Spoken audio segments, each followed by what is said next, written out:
جتنے بھی اس وقت اسلامی بھائی سن رہے ہیں، نوجوان سن رہے ہیں یا جو بھی سن رہا ہے، ٹھیک ہے، ہاتھ جوڑتا ہوں، مت بیٹھیے ان دوستوں کے ساتھ جو برے ہیں۔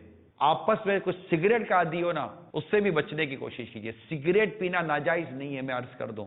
ہمیں جو معلومات ہے، ہمارے جو تجربات ہیں وہ یہ ہیں کہ اس کی ابتدا سگریٹ ہے۔ اگر آپ اس کو چھوڑ دیں گے چند دنوں کی، ہو سکتا ہے کہ آپ کو تھوڑا سا پرابلم ہو، لیکن انشاءاللہ آپ کو راحت ملے گی۔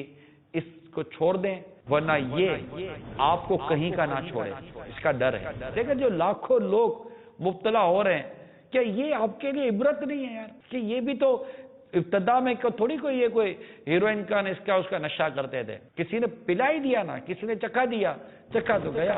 آپ کو چھوڑے بغیر چارہ نہیں ہے۔ برائی کا نتیجہ برا ہے، اچھائی کا نتیجہ اچھا ہے۔ اور جو بچے جو بچیاں اپنے ماں باپ کو اس معاملے میں نظر انداز کر رہی ہوتی ہیں، وہ منع کر رہے ہیں کہ بیٹے دوستوں کے ساتھ مت بیٹھو، مگر آپ کی سمجھ میں نہیں آ رہا، اللہ نہ کرے کوئی بہت بڑا نقصان اٹھاؤ گے، انہی ماں باپ سے نظر ملاتے ہوئے آپ کو شرم آئے گی کہ ہمارے ماں باپ صحیح کہتے تھے۔